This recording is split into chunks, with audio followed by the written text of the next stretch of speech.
let's say you go to a random place and you start asking people, hey, what do you think the hardest sport is to play in this world?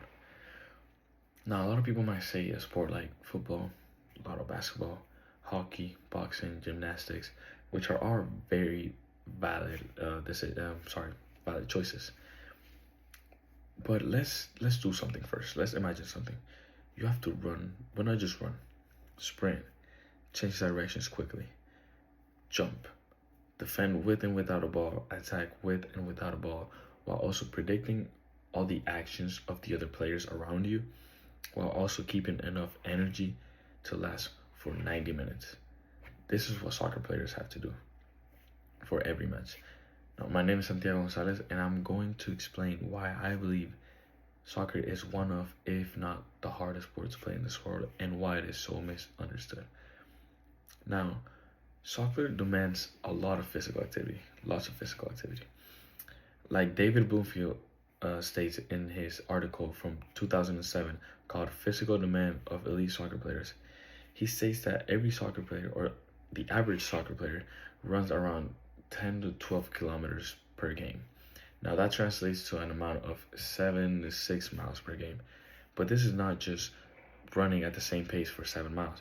This is sprint intervals and jumping and sliding, like mentioned before. Just like you sprint for 50 meters, then you sprint for another 30, then you walk 10, jog 20, sprint for another 20.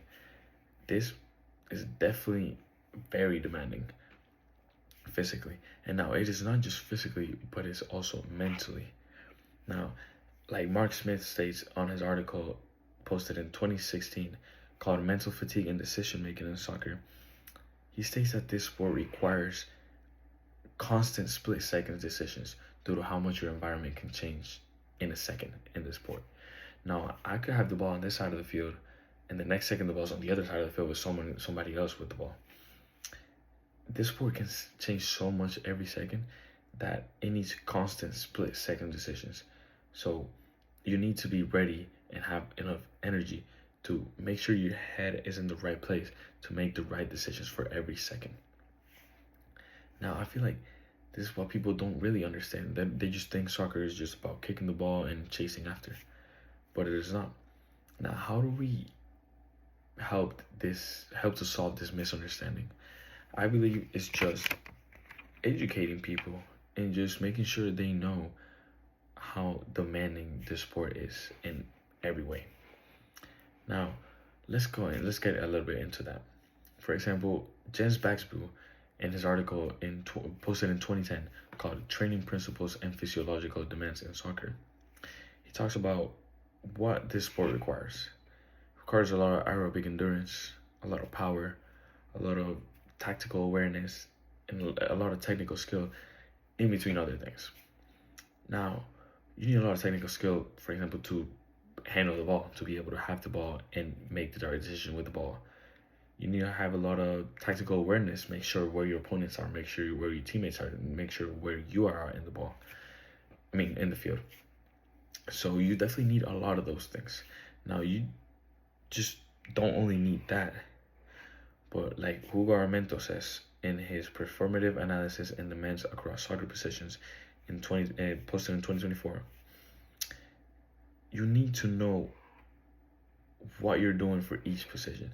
Now, there are 11 different positions in soccer. So each position is doing something different. So what you do in one position will definitely not be the same thing you do in another position. Some positions require more endurance because they run more. Some positions require more technical ability because you're going to have the ball way more than other positions. So, see, soccer requires just a lot of everything, literally. You need to have a lot of technical ability to handle the ball, a lot of endurance to make sure you can run and last 90 minutes. You need to make sure your head is in the right place. You get no resets. There's some sports that you get a bad play and then you get a timeout, so you're good. You got a second to calm down. In soccer, you play, make a bad pass or just a mistake, you got no second to lament yourself. You have to go back and keep playing because nobody's gonna stop. The game is not gonna stop for you, so you need to keep going. Now, imagine a world where these people are doing this much get recognized. And all these kids that are playing this game and are putting all this work in to be good at this game get the recognition. How do we do this? Well, I think we just gotta look at the game and actually analyze it. Not just think, oh, yeah, he just kicked the ball and chased it. No, you gotta think of every play, what the players do, what the other players do, how do they defend, how do they attack, where do they move their hair, what are they looking at, what are they trying to do, where do they pass the ball in this moment, where do they pass the ball in this moment. I think people just have to actually analyze and talk to somebody that actually knows a lot about the game. And I think that's how people are gonna learn, and that's how we would just help to solve this misunderstanding. I think on our side, the people that know a little bit more about the game could also teach those people and teach everybody around you so they know what this game is about and why this game is so hard. Now, again, this soccer sport is not just about running, kicking a ball, chasing after it, and just trying to score on a big net. It's not. It's more than that. A lot of endurance, technical ability, just awareness of where you're at. You know what to look at, when to look at it. You know when to be here and why. What to do when you have the ball, what to do when you don't have the ball. So based on all of that, soccer, is not just about kicking the ball. Soccer is, if not the hardest sport to play in this world, is one of those. And thank you so much. I hope you guys have a great day.